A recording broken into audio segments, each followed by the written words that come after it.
La Belle au bois dormant. Dans un pays lointain vivent un roi et une reine qui n'ont pas d'enfants. Un jour, une grenouille dit à la reine: Vous aurez bientôt une fille. Une année plus tard, une fillette est née. Le roi et la reine sont très heureux et organisent une fête en l'honneur de la princesse. Tout le monde est invité, la famille, les amis et les voisins. Le roi a invité aussi les fées pour qu'elles donnent leur bénédiction au bébé. Elles sont en tout 13 fées dans le royaume. Et comme les fées sont les invités d'honneur, on doit leur servir à manger dans des assiettes en or. Mais le roi n'a que 12 assiettes, donc la 13e fée n'a pas été invitée. Après le festin, chaque fée s'avance pour présenter au nouveau-né son cadeau magique. La première fée lui offre la beauté. La deuxième fée lui offre la bonté. La troisième fée lui offre une voix douce, et ainsi de suite.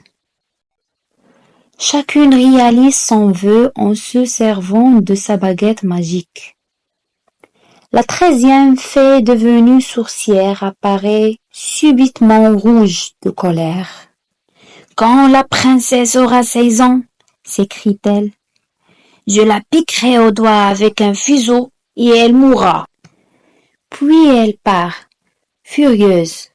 Tout le monde entend les menaces de la méchante sourcière. La reine tombe par terre en sanglotant. Soudain, la 12e fée, qui doit lui donner aussi sa bénédiction, se présente. Elle n'a pas le pouvoir d'annuler l'effet de ces méchantes paroles, mais elle peut les adoucir.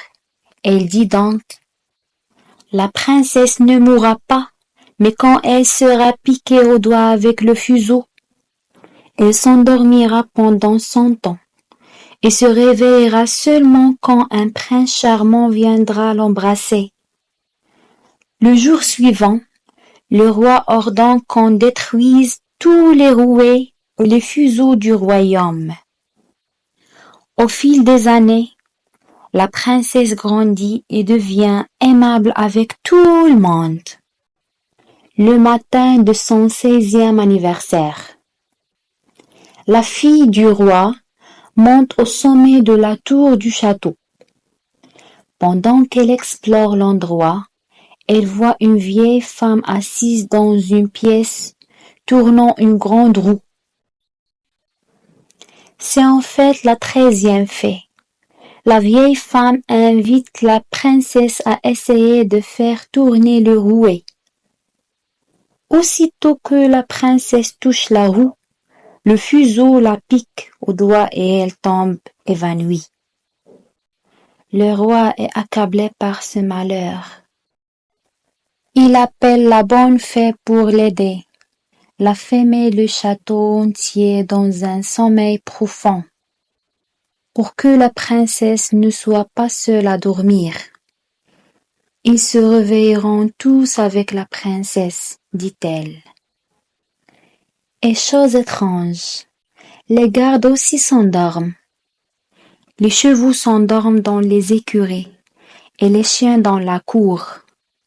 Les haies deviennent épaisses et vertes, et les arbres grandissent tout autour du château. Les plantes rampantes et les vignes couvrent les murs et les tourelles, si bien que le château ne se voit plus au fil des années. Les gens oublient le château, le roi, la reine et la belle princesse. De temps en temps, des princes viennent de partout dans le monde et essayent d'entrer dans le château. Mais personne n'arrive à passer à travers les hauteurs. Un jour, un prince charmant, monté sur un cheval blanc, voit les tours de loin et décide d'explorer l'endroit. Il coupe les plantes grimpantes et épineuses.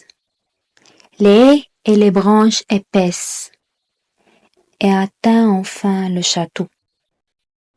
Et que voit-il?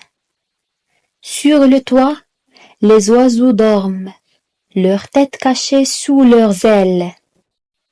Le roi et la reine dorment paisiblement près du trône. Le prince charmant aperçoit un escalier tournant menant jusqu'à la tour. Il monte les marches 4 à 4. Il entre dans une petite pièce et voit la belle princesse endormie. Il est fasciné par sa beauté. Il s'agenouille et ne peut s'empêcher de l'embrasser. Aussitôt, le mauvais sort jeté sur la princesse disparaît. La princesse ouvre les yeux et sourit au beau jeune homme. Au même moment, le palais entier se réveille à son tour.